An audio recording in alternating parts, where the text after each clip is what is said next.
Estoy contenta por nuestro reencuentro.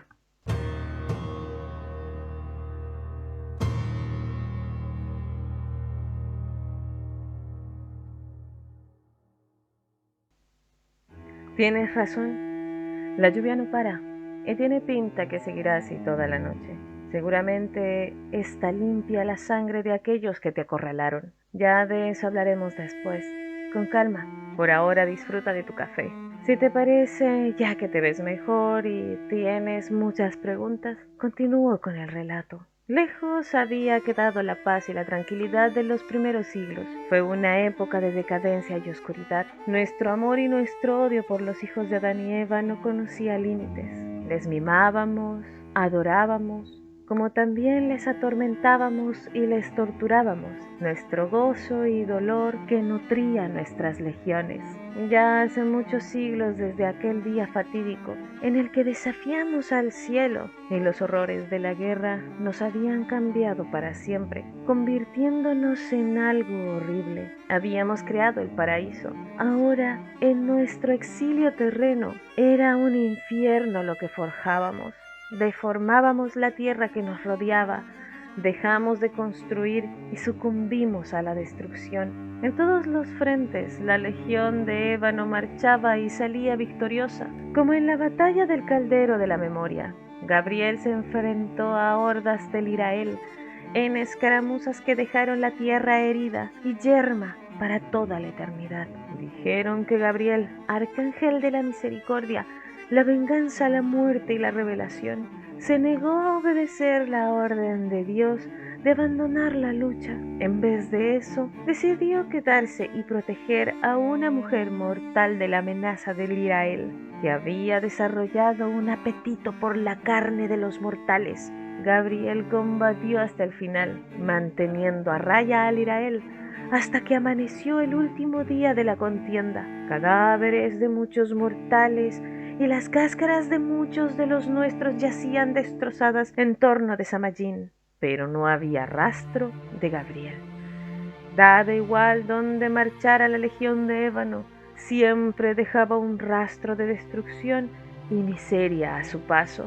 Aun a pesar de todas las atrocidades que cometía la legión, algunos mortales anhelaban el poder que les ofrecían y por eso lo seguían, sacrificándose voluntariamente en la batalla o rindiendo culto a los señores del ébano. Duda él. La ciudad del odio se convirtió en la viva imagen del infierno que tantos artistas mortales habrían de plasmar en los milenios venideros. Empero, mientras se perpetuaba la era de las atrocidades, también todos nosotros tuvimos derrotas, ya que iniciamos a luchar también entre nosotros en batallas por desacuerdos o diversión retorcida de poder. Pero sobre todo, una nueva oleada de ángeles bajó del cielo para abastecer a la maltrecha hueste, al contrario de los primeros defensores que evitaban el conflicto y la batalla real. La nueva hornada de guerreros angelicales estaba dispuesta a batirse en duelo. Era como si tuvieran órdenes de enviar al olvido a tantos de los nuestros como les fuera posible. Les conocimos como los Malgen, y Miguel, su poderoso general, y quien tomaría la primera víctima de entre nosotros, demostrando su nueva fuerza. Hay quienes dicen que nacieron de entre las llamas del asedio de Sagún, otros que eran almas de mortales leales a los que Uriel había bendecido para que pudieran vengar sus muertes a nuestras manos. Cualquiera que fuese su origen, su poder era algo temible de contemplar.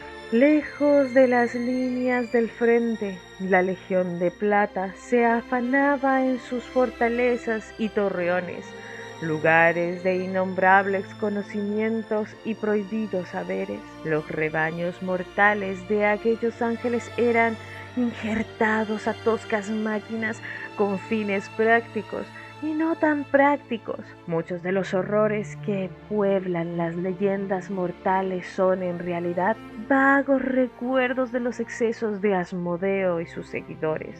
En Genginón, Lucifer y las legiones escarlata y de hierro continuaban velando por los rebaños humanos que tenían a su cuidado. Lucifer enviaba expediciones para reclamar rebaños a las legiones de plata y ébano y llevarlos de regreso a Genginón esporádicamente. Lucifer sabía de los excesos de las legiones escindidas, suponían una pesada carga para la creación. Había muerto incontables mortales y muchos más vivían atormentados. Así es, no era esto por lo que habíamos caído, no era por esto que habíamos desafiado al cielo. Sin embargo, Lucifer sabía que obligar a las legiones a seguirlo no le harían distinto la incuestionable obediencia que exigía el cielo.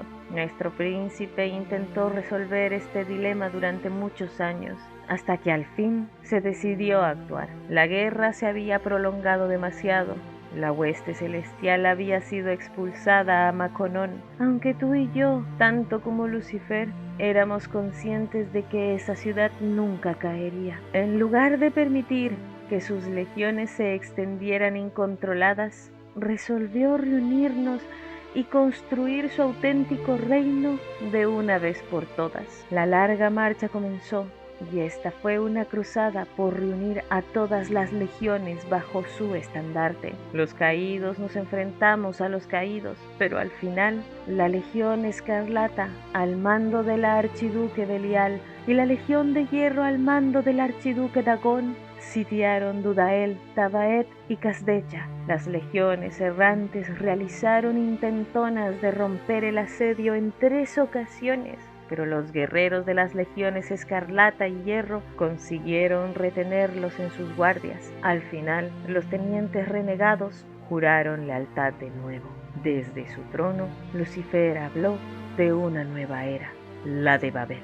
Esta fue la más gloriosa era para nosotros. Siguiendo el consejo de Lucifer, fortificamos nuestras grandes ciudades e incluso los temibles Malhim se apaciguaron una temporada. Lucifer ordenó elevar a la raza de Adán y Eva. Había pasado mucho tiempo desde aquella primera noche en que Lucifer abriera los ojos del padre y la madre de todos. Mucho habían olvidado los descendientes de Adán y Eva. Gran parte de sus conocimientos se componía de verdades a medias y supersticiones, mezcladas con el temor de la era de las atrocidades. En lugar de ser testigos de la totalidad de la creación, los mortales volvían a estar ciegos, pero esta vez no cabía echar la culpa a la hacedora, pues éramos nosotros los únicos responsables. Lucifer seleccionó a 10 de sus criados de más confianza y los envió a recorrer el mundo. Su misión consistía de enseñar a los hijos de Adán y Eva los secretos, no solo de la creación, sino también del cielo.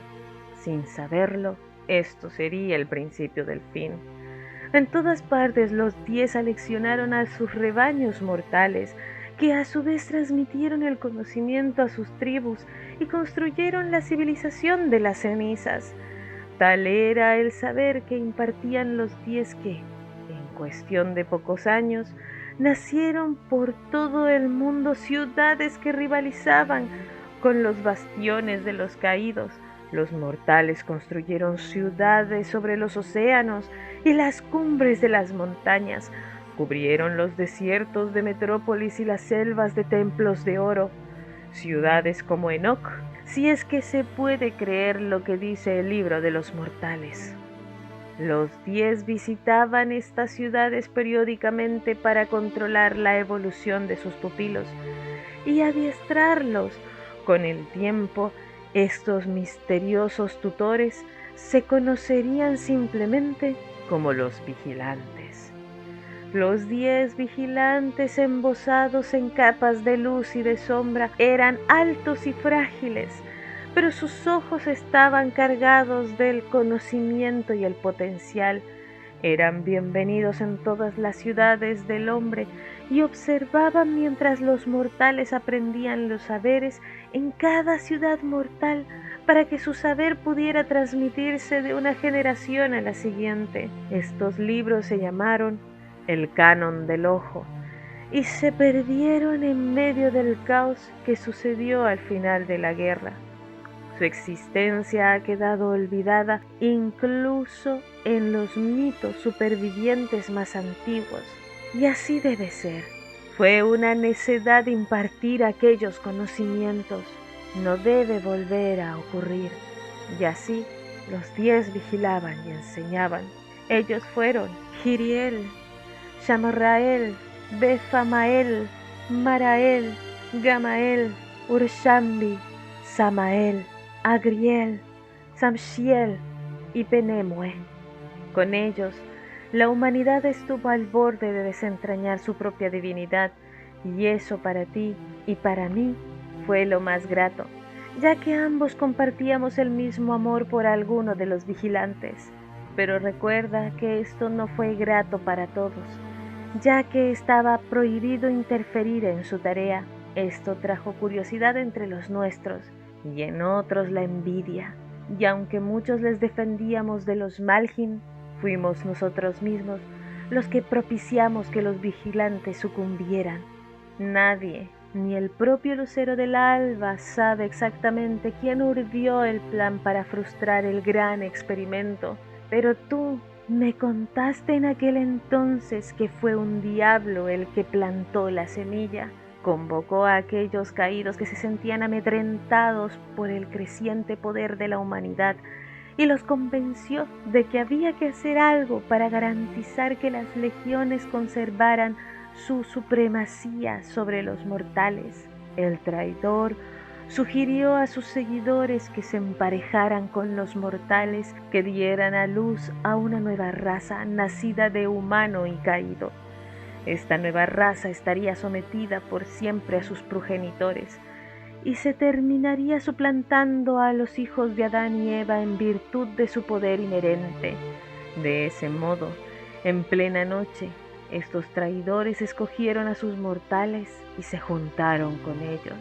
Esto es algo imposible, un celestial yacer con un humano para engendrar, pero como fuese que lo hayan hecho, lo lograron, ya que así surgieron los Nephilim, todos y cada uno de ellos abominables a los ojos de los mortales y los caídos.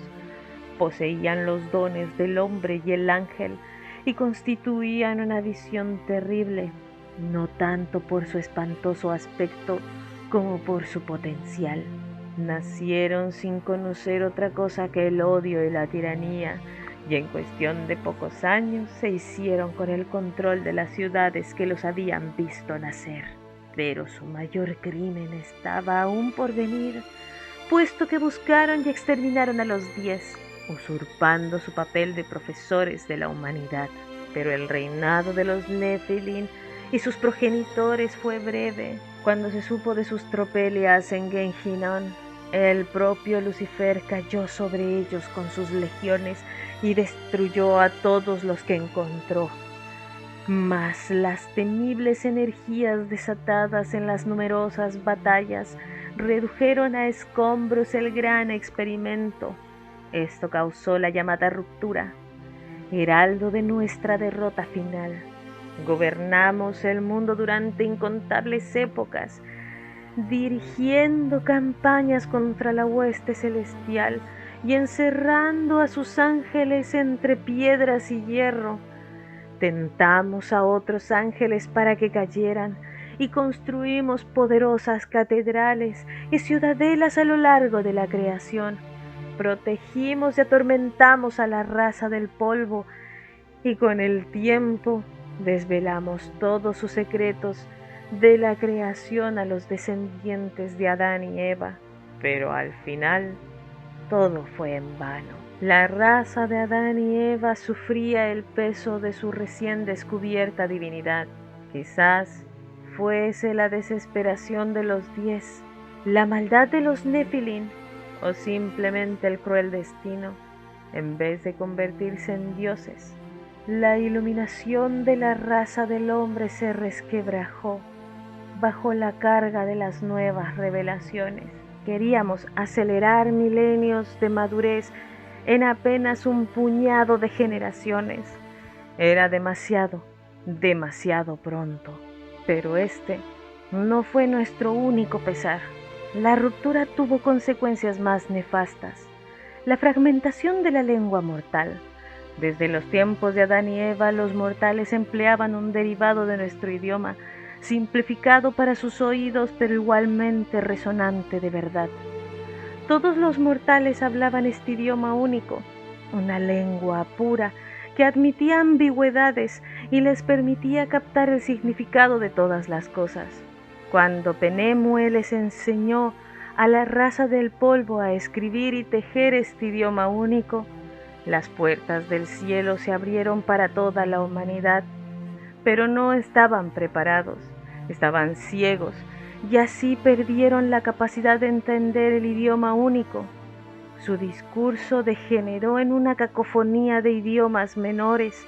En lugar de una nación de mortales, se fragmentaron en cientos, incluso miles de tribus y clanes. Nunca más volverían a verse a sí mismos como una sola raza, unida por un padre y una madre en común. La ruptura de las lenguas mortales tuvo otra consecuencia. Ya no podían mirarnos y comprender con claridad lo que veían. Nuestro recuerdo se convirtió en un germen de mitos y leyendas, espíritus de la superstición que algunos adoraban mientras otros preferían ignorarnos o desconfiaban de nosotros. Aunque quisiéramos ayudar, no podíamos.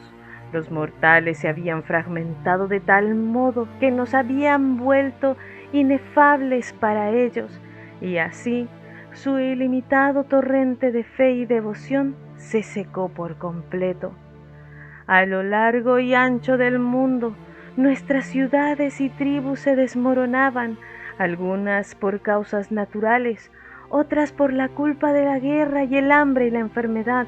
Las ciudades se hundían en las profundidades del océano, mientras que otras eran invadidas por la naturaleza. Era como si la raza de Adán y Eva se decantaran por la ignorancia frente a la totalidad de la creación y sus secretos. Somos muchos los que todavía no logramos entenderlo. ¿Por qué volver la espalda al destino y elegir una vida de sufrimiento e ignorancia? Esta fue la traición definitiva a los ojos de muchas de nuestras legiones, algo que pocos le han perdonado a la humanidad. Los mortales estaban ciegos a nosotros y nosotros estábamos privados de la fe a la que habíamos llegado a acostumbrarnos. Nos habíamos olvidado de la hueste con el caos de la ruptura, pero el cielo no se había olvidado de nosotros. En nuestra hora más oscura, la hueste abatió sobre nosotros. Los Malhim sitiaron Dudael, Tabaet, Castella y redujeron a escombros todos nuestros esfuerzos. Miguel y su hueste se reunieron en torno a Genginón y se desencadenó una feroz batalla. Las legiones de escarlata y de hierro combatieron hasta el límite de sus fuerzas y defendieron las murallas durante 40 días y 40 noches, antes de que las puertas cedieran finalmente y el lucero del alba fuera cargado de cadenas de fuego. Los Ophanim, los ángeles de la justicia de la Hacedora, impusieron su castigo. Muchos de nosotros esperábamos emprender el largo camino de regreso al cielo para enfrentarnos a nuestra destrucción, pero la Todopoderosa nos tenía deparada una suerte mucho más terrible. Nos condenó a la oscuridad eterna, a una interminable existencia hueca, desprovista de un propósito o valor. Los Ophanim dictaron sentencia y se hizo el silencio por un instante. El lucero del alba estaba de rodillas con la cabeza alta. ¿Qué pasaría por su mente en aquel instante? ¿Estaría retando a la Hacedora o no nos quería ver a la cara por fallarnos? Recuerdo cómo tuvieron que arrancarte de mis manos mientras te arrastraban y no parabas de demostrar que aún podías luchar. A mí el miedo me dominaba y más aún la tristeza cuando ante mis ojos y los ojos de mis hermanos de casa fueron testigos cómo nuestro trabajo se hacía añicos para después lanzarnos al pozo. Allí sentí cómo mi cuerpo era destruido y creí que iba a enloquecer. Era realmente la ausencia de todo y nos esperaba una eternidad allí encerrados, aunque aún teníamos todos algo de fe, ya que el lucero del alba siempre tenía algún plan para confortarnos. Pero hasta de su luz nos negaron, ya que las puertas se cerraron y Lucifer no estaba en el abismo. Dicen que nos traicionó y se marchó con la hacedora. Dicen que un infierno peor le deparó por ser quien urdió toda esta mentira. Otros que espera a que le liberemos para continuar con nuestra contienda contra el cielo, y otros simplemente le han olvidado. Lo único que sí sé es que miro el mundo y veo un cascarón maltrecho y vapuleado, donde antes estaba el paraíso. Los humanos viven las maldiciones lanzadas sobre sus protectores, mientras la propia realidad avanza inexorablemente hacia el olvido. Pero no te preocupes, encontraremos las respuestas y forjaremos un nuevo comienzo.